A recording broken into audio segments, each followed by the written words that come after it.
24 ತಾರೀಕು ಒಂದಿನ ಮುಂಚೆನೂ ಬರ್ತೇನೆ. ವೇದಿಕೆಯಲ್ಲಿ ಕುಳಿತಿರತಕ್ಕಂಥ ಎಲ್ಲ ನಮ್ಮ ಮಕ್ಕಳು ಮಾತಿ ಹಾದಿ ನಾನು ನಿರ್ಧಾರಿಸಬೇಕಾಗಿ ದಯಮಾಡಿ 24 ಶನಿವಾರ 1 ಗಂಟೆಗೆ ಸಭೆ ಶುರು ಮಾಡೋಣ. ನಾವು 12 ಗಂಟೆ ಒಳಗೆ ಸಭೆ ಎಲ್ಲ ಕಡೆ ವ್ಯವಸ್ಥೆ ಆಗಿದೆ. ಈ ಜಿಲ್ಲೆಯ ಮಹಾನ್ ಜಿಲ್ಲೆ. ಯಾವ ದೇವೇಗೌಡ ಇವತ್ತು 93ನೇ ವಯಸ್ಸಿನಲ್ಲೂ ಪಾರ್ಲಿಮೆಂಟಲ್ಲಿ ಮುಂದಿನ ಟೇಬಲನ್ನು ಹಿಡಿದು ನನ್ನ ನಾಡಿಗೆ ಆಗಿರೋ ಅನ್ಯಾಯವನ್ನು ಸರಿಪಡಿಸಬೇಕು ಅಂತ ಹೇಳಿ ಹೋರಾಟ ಮಾಡ್ತೀನಿ. ಆ ದೇವೇಗೌಡ ಬದುಕಿರುವಾಗ ಈ ಕರ್ನಾಟಕದಲ್ಲಿ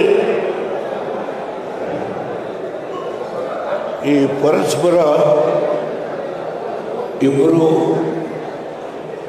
ರಾಜಕೀಯ ಮುಖಂಡರುಗಳು ಕರ್ನಾಟಕದಲ್ಲಿ ಯಾವ ರೀತಿ ಅಧಿಕಾರದ ಬಗ್ಗೆ ನಡೀತಾ ಇದೆ ಚರ್ಚೆ, ನಾನು ಅದರ ಬಗ್ಗೆ ವ್ಯಾಖ್ಯಾನ ಮಾಡ 2 ವರ್ಷ ಇರ್ತಾರೋ ಏನಾಗುತ್ತೋ ನನಗೆ ಸಂಬಂಧ ಇದೆ. ಆದರೆ ಒಂದು ಮಾತನ್ನು ಹೇಳ್ತಾನೆ,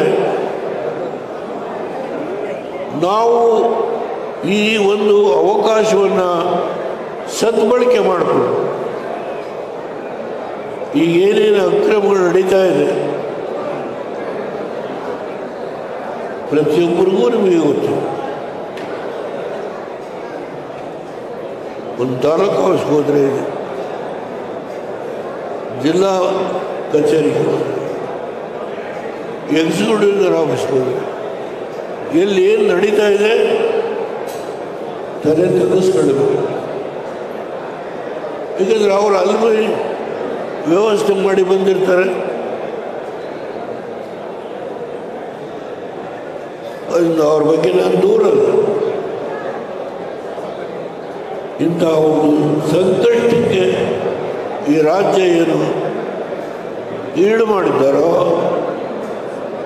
ಈ ಒಂದು ಸನ್ನಿವೇಶದಿಂದ ನಮ್ಮ ಜನತೆಗೆ ಆಗುವ ನೋವನ್ನು ತಪ್ಪಿಸಲಿಕ್ಕೆ ಈ ಪಕ್ಷ ಸದೃಢವಾಗಿ ಹೋರಾಟ ಮಾಡೋಣ. ನಿಮ್ಮ ಮನಸ್ಸಿನಲ್ಲಿ ಅಸೆಂಬ್ಲಿ ಪಾರ್ಲಿಮೆಂಟಿಗೆ ಏನು ಮಾಡುತ್ತಾರೆ ಅದು 2 ವಿಷಯದಲ್ಲಿ ಆಗಲೇ ಹೇಳಿದ್ದೇನೆ. ಮೋದಿಯವರು ಶಾ ಅವ್ರ ಜೊತೆ ಕೂತು ಚರ್ಚೆ ಮಾಡಿ ನಾವು ಎಲ್ಲೆಲ್ಲಿ ನಮ್ಮ ಶಕ್ತಿ ಇದೆಯೋ ನೀವು ಎಷ್ಟು ಮಟ್ಟಿಗೆ ಪಕ್ಷದ ಸಂಘಟನೆಯಲ್ಲಿ ನೀವು ತೊಡಗಿಸಿ ಜಿಲ್ಲಾ ಪಂಚಾಯತಿ, ತಾಲೂಕು ಪಂಚಾಯತಿ, ನಗರ ಪಾಲಿಕೆ ನೀವು ತೆಗೆದುಕೊಳ್ತೀರಿ. ಅದರ ಆಧಾರದ ಮೇಲೆ ನಮಗೆ ಸೀಟನ್ನು ಕೇಳುವ ನೈತಿಕ ಹಕ್ಕಿರುತ್ತೆ. ದಯಮಾಡಿ ಆ ಕೆಲಸ ಮಾಡಬೇಕು ಅಂತ ಹೇಳಿ ನಮ್ಮೆಲ್ಲ ಸೋತಿರುವ ಗೆದ್ದಿರುವ ಎಲ್ಲ ಶಾಸಕರು, ಮಾಜಿ ಮಂತ್ರಿಗಳು, ಮೈಸೂರು ಜಿಲ್ಲೆಯಿಂದ ಬಂದಿರತಕ್ಕಂಥ ನನ್ನ ಆತ್ಮೀಯ ಸ್ನೇಹಿತರು, ಮೈಸೂರು ಜಿಲ್ಲೆಗೂ ಹೋಗ್ತೇನೆ, ಕೂತ್ಕೊಳ್ಳೋದು. ಬಾಗಲಕೋಟೆನಲ್ಲಿ ಒಂದು 7 ಅಡಿ 5 ಪಂಚರವನ ಸ್ಟ್ಯಾಚ್ಯೂ ಮಾಡಿದ್ದಾರೆ. ಅದರ ಇನಾಗ್ರೇಷನ್ ದಿನ ಬರಬೇಕು ಅಂತ ಹೇಳಿ ನೀವು ಕುಮಾರಣ್ಣನ ಕರ್ಕೊಂಡೋಗಿ ಮಾಡಿಸಿ, ಇಲ್ಲ ನೀವು ಕೂತ್ಕೊಳ್ಳಿ, ಕುಮಾರಣ್ಣ ಇನಾಗ್ರೇಟ್ ಮಾಡಿ. 2 ನನ್ನ ಸ್ಟ್ಯಾಚ್ಯೂ ಮಾಡಿದ್ದೆ, ನಾನೇ ಇನಾಗ್ರೇಟ್ ಮಾಡಿ.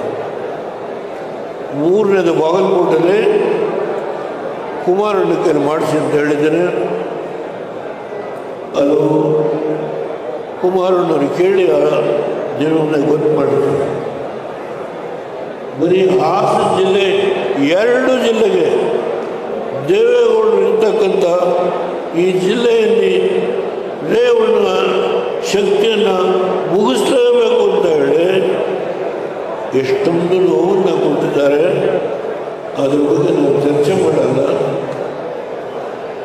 ಮುಂದೆ ದಿನಗಳು ಬರುತ್ತೆ. ದಯಮಾಡಿ ನಿಮ್ಮೆಲ್ಲರಲ್ಲಿ ಕೈ ಮುಗಿದು ಪ್ರಾರ್ಥನೆ ಮಾಡ್ತೇನೆ.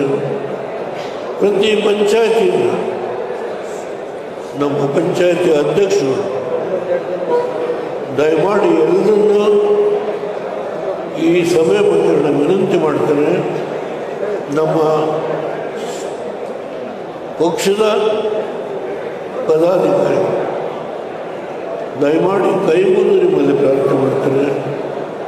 24 ತಾರೀಕು ನಡೆಯುವ ಸಭೆ ಹಿಂದೆಂದೂ ನಡೆಯದೇ ಇರತಕ್ಕಂಥ ಆ ಮೇಲ್ಮಟ್ಟದ ಸಭೆಯನ್ನು ನಾವು ಮಾಡಿ ರಾಷ್ಟ್ರಕ್ಕೆ ಕರ್ನಾಟಕದಲ್ಲಿ ದೇವೇಗೌಡರು ಹುಟ್ಟಿದ ಊರಿನಲ್ಲಿ ಆ ಜಿಲ್ಲೆಯಲ್ಲಿ ಏನು ಕಾಂಗ್ರೆಸ್ನಿರುವ ನರ್ತನ ಮಾಡಿದ್ದಾರೆ ಅದಕ್ಕೆ ಪ್ರತಿಯಾಗಿ ಉತ್ತರ ಕೊಡೋಣ ಅನ್ನೋ ಮಾತನ್ನು ನಿಮ್ಮ ಎಲ್ಲರಲ್ಲೂ ವಿನಂತಿ ಮಾಡಿ ಮಾಧ್ಯಮದ ಸ್ನೇಹಿತರಲ್ಲಿ ಕೈ ಮುಗಿದು ಪ್ರಾರ್ಥನೆ ಮಾಡಿ ನನ್ನ ಮಾತನ್ನು ಮುಗಿಸ್ತೇನೆ.